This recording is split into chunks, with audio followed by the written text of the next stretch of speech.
Greetings to you all. We are continuing with our Unit 2 for the session that was affected by load shedding yesterday.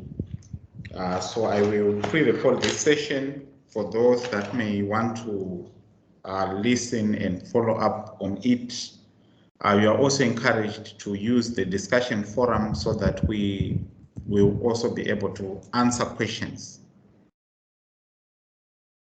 So Unit 2 basically looks at your Chapter 4, Chapter 5, and your Chapter 6. Chapter 4 is project initiation and definition. Your Chapter 5 and Chapter 6, they focus on project planning. So in terms of project initiation and project definition, we will focus on Chapter 4 for now, where the outcomes for that particular chapter are to understand when a project is conceived or started, also to distinguish between a project objective or a project deliverable within scope and a wish list of activities. So an objective is different from just a wish list.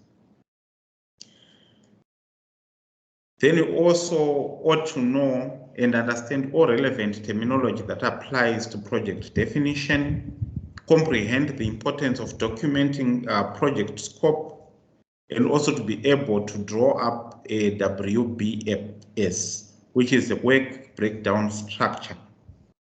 You should also be able to apply the basic rules in assigning responsibilities, issues of finances. They will come also into play as there will be the issue of assigning costs. You should also be in a position to simplify project handover to the planner. Basic project attributes and characteristics were introduced in Chapter 1, which was Unit 1, and you wrote a formative assessment also based on that, where you were asked to actually describe the project characteristics or project attributes.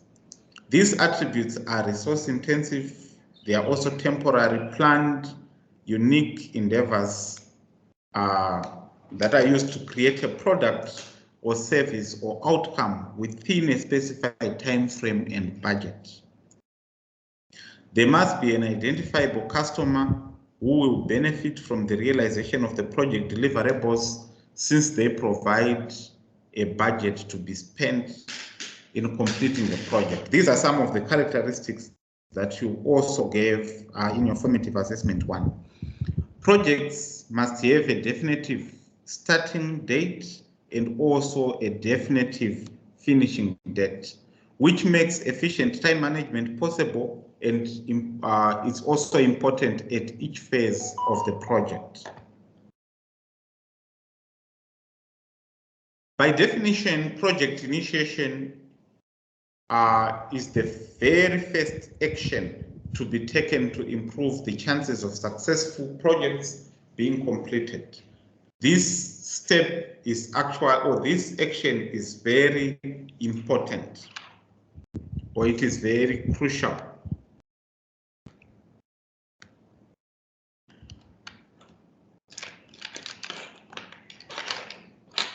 What is it that we can say you have initiated a project?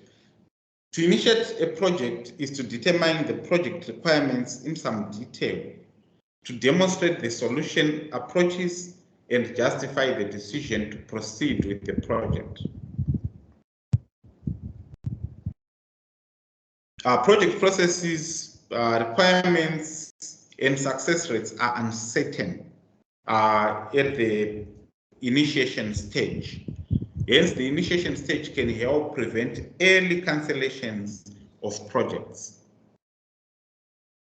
When you initiate projects, success rates are in most cases uncertain because of many reasons. But if project initiation is done correctly and appropriately, it will also reduce chances of projects being cancelled. or of organizations losing projects to competitors.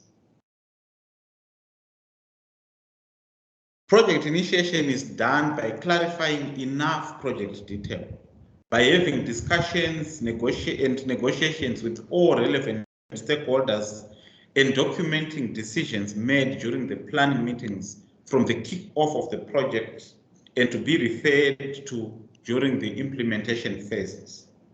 So this is where you negotiate with the stakeholders. This is where you have those kick-off discussions with stakeholders, including the customers or your clients that you'll be running the particular projects for. These decisions also influence the project charter. They influence how the project will run. By definition, a project charter is the overall vision of what the project should be, including its scope and also its objectives. And it identifies who will be involved in either paying for or implementing the work that is required.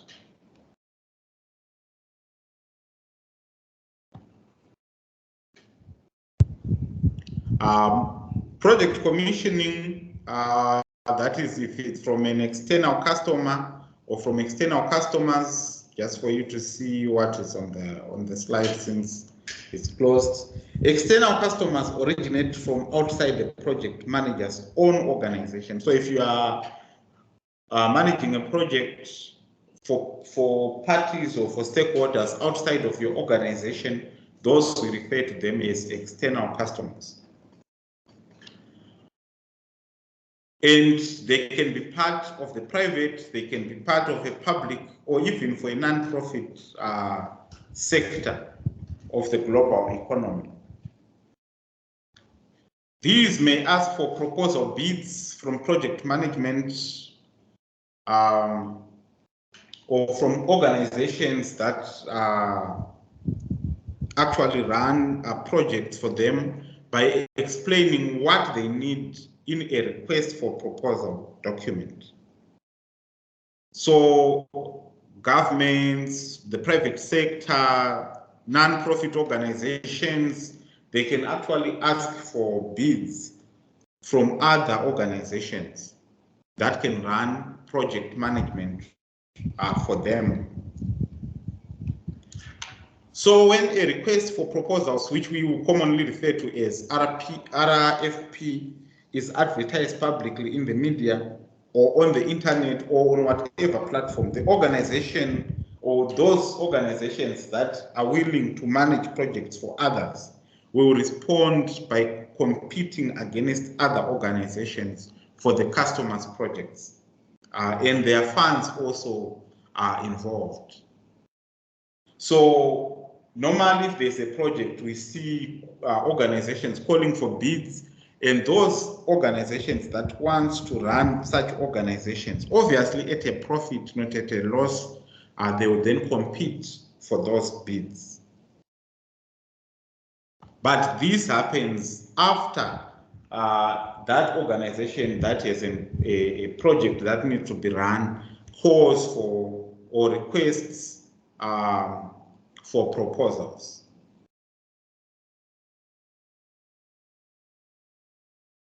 Project definition. Simple projects are easy to define and easier to complete successfully than multifaceted, highly complex, long duration and big budget projects. So projects by their very nature are unique, they are different, but what we can agree on is that simple projects are easy to define.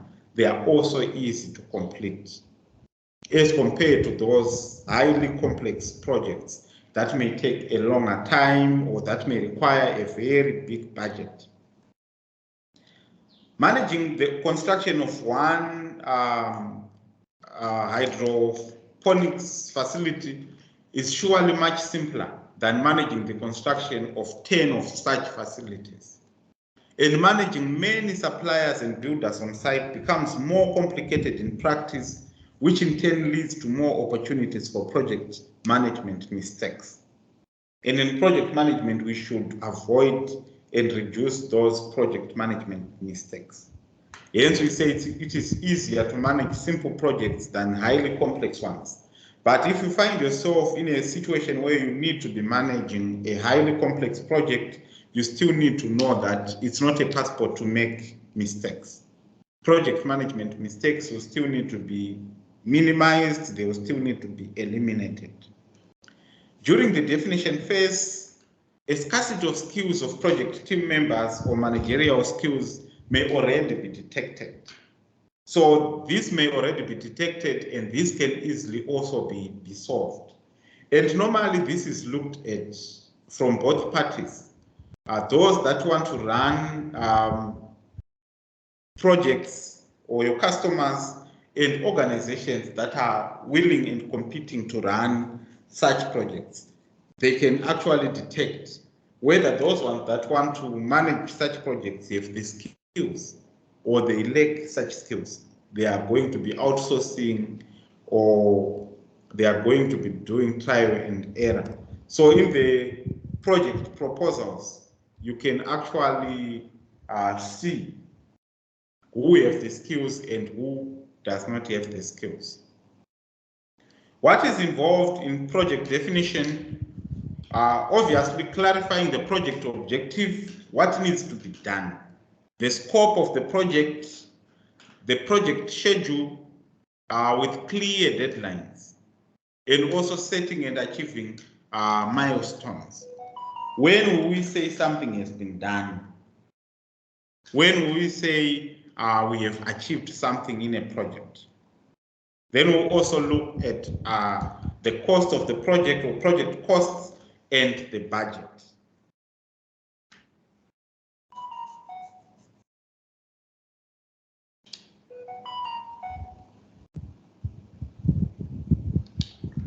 Okay, clarifying the project objective. The project objective is derived from the mission or problem statement. The mission of that particular project or the problem statement. Then the project objectives also, they give the purpose or the main aim of what the project is meant to achieve. There should not be any confusion as to the duration of the project, hence the need to also define scope and the schedule. The project objective has to be clear or unambiguous in order to be carried out successfully. Otherwise, if it's not clear, people will not agree on milestones. People will not agree on the rate of success or failure of the project. The overall project objective must be kept in mind when defining the scope of the project. So you must never at any point forget the project objective. Then the project scope, basically this is a statement that includes your objectives, deliverables, milestones, specifications, limits, as well as exclusions. So the objective of the project consists of the project scope, the schedule, and the costs. The project scope is what you hope to deliver to the customer at the completion of the project. What is it that you will deliver when you say the project has been completed? So in order to meet the project's initial expectations, a smart scope statement can help the project team to match the delivery at the end of the project. Project success is more likely when the scope statement can be described as SMART. That is, as being specific, measurable, agreed, realistic, and time-bound. There should always be time limits, clear deadlines. That project scope should also be realistic. It should have been agreed. It should be measurable. so that you'll also be able to say if you achieved any milestone or not. It should also be specific. Scheduling speaks more to time, speaks more to issues of deadlines, issues of milestones. So a deadline is the due date for certain activities of the project to be completed. So this is the date by which a certain milestone must have been achieved, or a certain activity must have been completed. Not a time when one has to start working on something. So a deadline is actually the due date. You must, by that date, have completed the activities set to have been completed on that day. Then setting and achieving a milestone. Milestones are agreed upon points. These are points that we have agreed upon in the project timeline continuum that may have conditions attached as set by the customer. To say by this period of time, we must have completed this particular stage. Then after these particular months or years, these particular activities must also have been completed. So these are agreed upon points that we can also use when measuring project success, progress on a project, and so forth. Then project costs. This is one of the constraints of a project. Projects are not only constrained by the need to be completed on time. So besides time, they also ought to be completed within an agreed budget or within a certain cost. The overall project budget is not always specified by the customer in their request for proposals. So as project management organizations, you should be in a position to also come up with a proper budget. Not a budget whereby you just win the project against your competitors, but you will then fail to deliver on the project. So budgeting is really important in this case. The issue of costs is really a critical issue that should not be thumb-sucked, but it ought to, project managers ought to clearly apply their minds on this issue. Request for proposals, we spoke about this. This is just a document that describes the need or an opportunity and invites the project manager to submit a proposal to get the project awarded to them. Product costs. This is what the customer provides in the budget that is meant to cover the costs or expenditure needed to make the project a reality. So these are simple definitions. Then there are different costs that you may need to be aware of, that when you're running a project, you may consult other specialists and their costs to that. There are also other costs that may be incurred as you acquire indirect materials. There are also other overhead materials. There are also other costs that you incur as you acquire the actual resources that are needed in running the organization, be it as raw materials, be it as direct materials, if it's a construction project. Then there is always labor that will need to be paid for. People do not want to donate their labor. They want to be paid for their effort. They want to be paid for their labor. So those are some of the examples of costs that we should always also be thinking of. There are costs of communication, issues of printing, calls, internet, and so forth. You cannot forget those. Then other indirect business costs, logistics costs, cost of special equipment that may be hired as you are actually working on the project. Then there are also inflationary costs, also contingent costs. There are also costs of the profit margin. There are lots of costs that you need to take note of. Then we move on to statement of work. This is a basic outline of the work or tasks.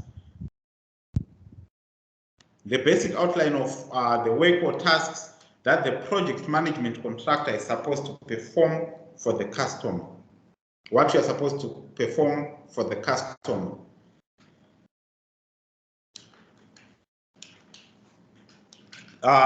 We spoke about this earlier, that project objectives consists of the scope, schedule, and costs. And the project scope is what you hope to deliver to the customer at the end of the project or when you complete the project.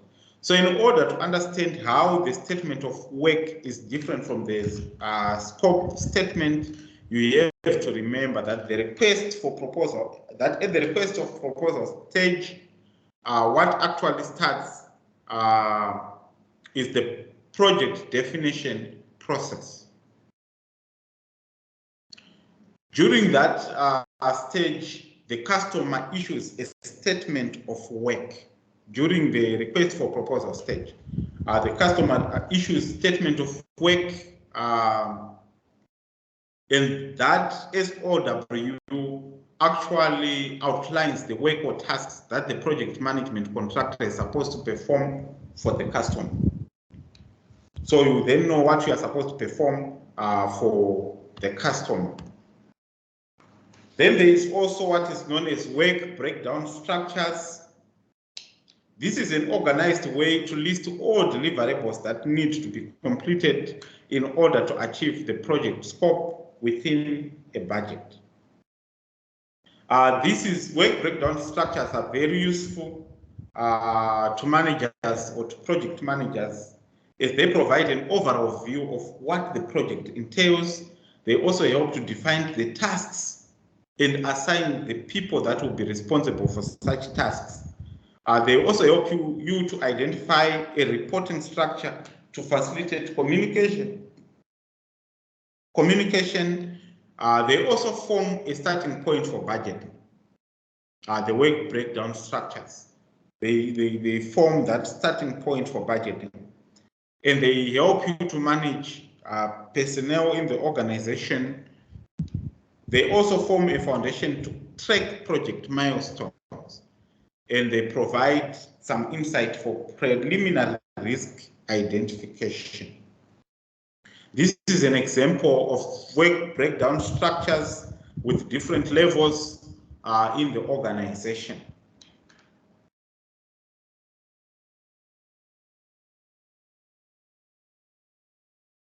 Then there is also the handover to project planning for network planning and scheduling of the projects. After it's initiated and defined, then there is need to hand it over to the planning for network planning and scheduling. So he's saying, although the work breakdown schedule informs the project manager of what needs to be done and by whom that should be done, when should it be done, and at how much should it be done. That does not really provide the necessary answer as to when activities will then be done. So in project management, the network planning and scheduling needs to elaborate on exactly when tasks and activities have to be completed, and also in which sequence they have to be completed. So the issue of scheduling, sequencing becomes key in project management. Project costing, network planning and scheduling for implementation will be more accurate and manageable when project definition and initiation has been completed with careful thinking. Not just to do it for the sake of doing it, but it has to be done in a proper manner, ensuring that this will allow for work to flow smoothly without challenges. The majority of projects are not always easily planned and predictable. There's what is known as project complexity, project size, scale, which often increase the variability of the project, of the delivery process. Even though the project has been carefully initiated and planned, they are still dynamic in nature, unlike the business as usual activities within the organization, which can relatively be predictable and are normally planned and executed in a routine way. Projects are often more dynamic in an industry or environment which is also dynamic in nature.